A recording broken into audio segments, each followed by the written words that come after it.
Conventional microeconomics. Conventional microeconomics studies how individuals, families, and firms make decisions to use limited resources to fulfill their needs and wants. It focuses mainly on maximizing profit and individual satisfaction. This approach is based on clear theories and emphasizes supply and demand analysis. The main goal is economic efficiency and price determination through market mechanism. Islamic microeconomics, based on teachings of the Al-Quran and As-Sunnah, it emphasizes justice, social responsibility, and moral values in economic decision making. The aim is not only profit, but also the well-being of society as a whole. Islam prohibits riba and encourages fair practice like trade and shirkah partnership where profit and risk are shared. These moral principles contribute to the development of a more equitable and balanced economic system for everybody. Solution 1 emphasizes justice and social responsibility in economic affairs, encourage fair market and prohibit hoarding and speculation, highlight honesty and trust amanah in all transactions, include fulfilling responsibility and performing duty with excellence. Trustworthiness is extremely important so that the work we'll do is blessed and approved by Allah. Lack of honesty may lead to breach of trust or misappropriation of company asset. Amanah is a sign of taqwa, show obedience and fear of Allah. Ethical business ensures seller, supplier, and consumer receive their rightful dues fairly. Prevent monopoly price cartel or fraudulent weighing. The HISPA system monitor and regulated market fairness and transparency. HISPA prevent price manipulation, monopoly, hoarding, and fraud. Ensure fair and stable pricing and protect consumer. The last one is HISPA ensures Allah commands are upheld for the well-being of society. Ibn Taymiyyah perspective. Prices are determined naturally by supply and demand. Fair price arises from a free and just market. Government intervention is only allowed when there is economic injustice. Arbitrary price control is prohibited as it disrupts market balance. So the key principle of Ibn Taymiyyah: 1. Supply and demand. Ibn Taymiyyah acknowledged that price fluctuation are a natural result of the availability of good supply and the public needs or desire from them demands. Therefore, price change in themselves are not unjust. 2. Fair price. A fair price in his view is only that reflect the true balance between supply and demands. It is not fixed but fluid, changing with market condition. 3. Distinction between fair and unjust pricing. Ibn Taymiyyah make a clear distinction between natural price increase and those driven by unjust practices such as hoarding, fraud, or market manipulation. He believed that unjust price increase should be addressed appropriately. Number 4. Limited government intervention. While he generally opposed direct price control, Ibn Taymiyyah allowed with government intervention in specific cases, especially where injustice was evident, such as when basic goods were deliberately withheld or monopolized. And number 5, rejection of arbitrary price fixing. He cautioned that setting price without regard to market dynamic could disrupt economic balance, discourage trade, and ultimately harm both consumer and producer. And the last one, number 6, support for free market principle. Ibn Taymiyyah advocated for a market system where prices are shaped naturally by mutual agreement between buyer and seller, free from coercion and injustice. Solution 2. Zakat is a wealth redistribution mechanism in Islam that is obligatory for capable Muslims. It transfers part of the wealth from the rich to the poor, purifying both wealth and the soul from greed, stinginess, and jealousy. Through this system, zakat promotes social justice and helps reduce the economic gap between the rich and the poor.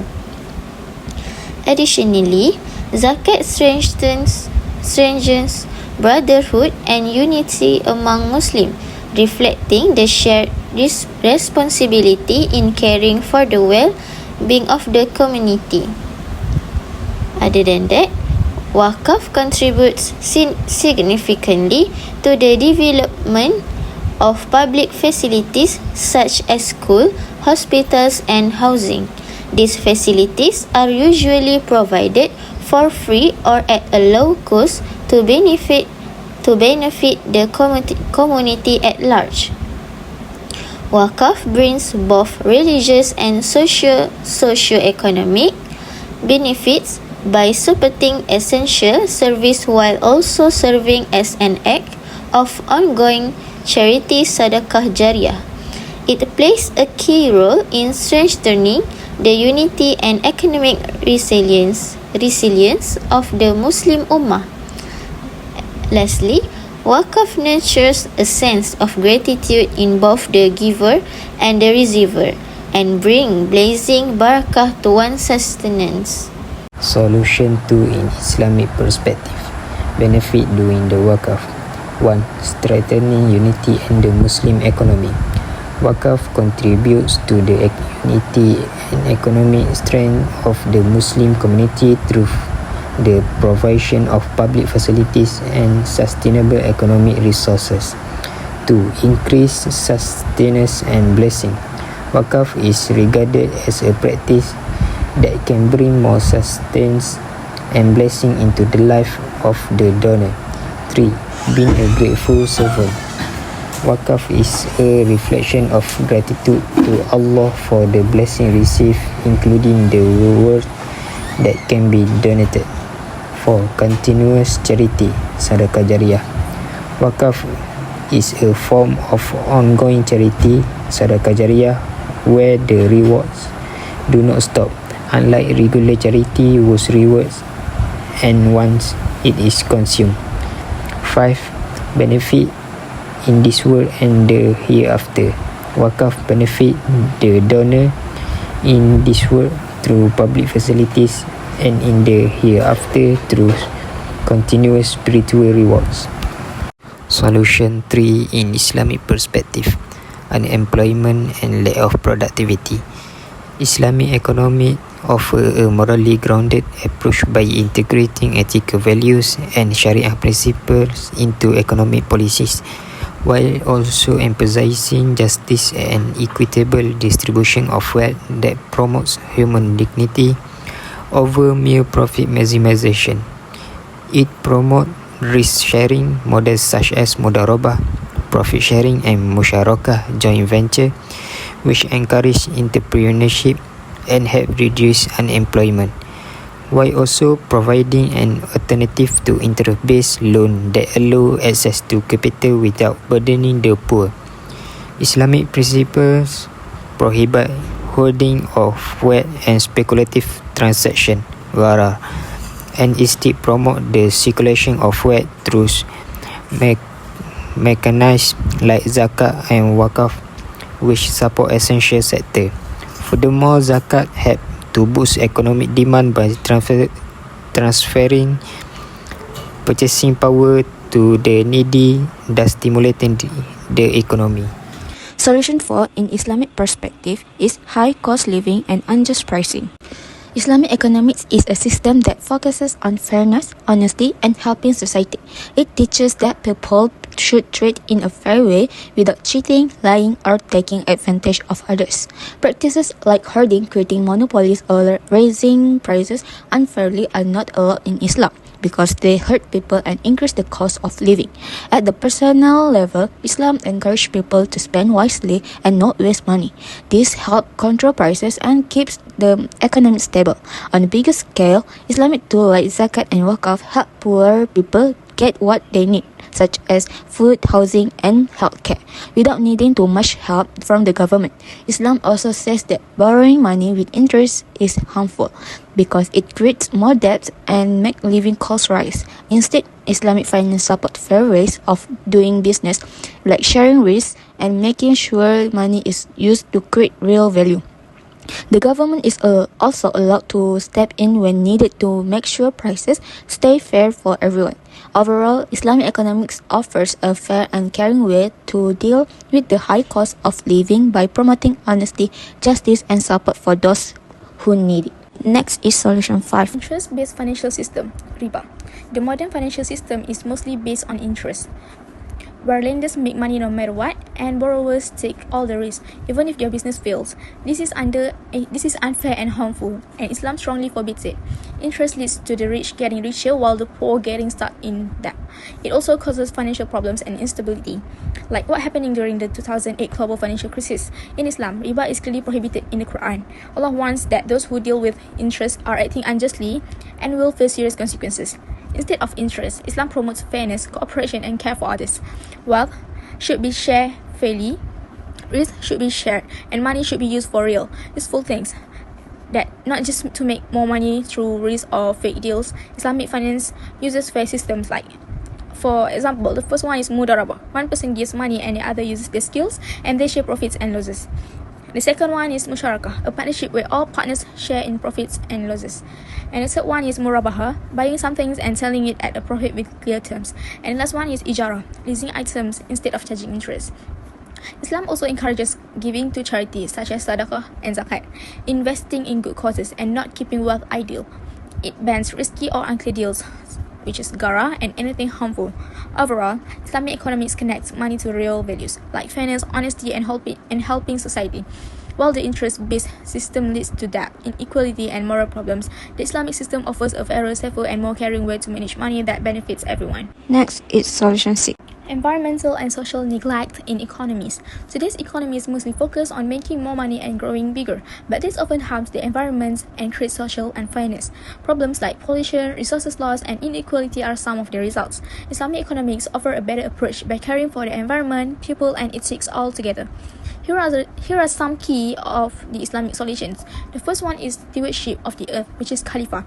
In Islam, humans are not owners of the earth but caretakers. Allah has trusted us to protect nature, treat animals kindly, and take care of natural resources like land, water, and air. The second is avoiding waste, which is israf. Islam teaches us not to waste anything, whether it's food, water, money, or energy. Even the Prophet Muhammad, peace be upon him, warned against wasting water during wudu, even if by standing by a river.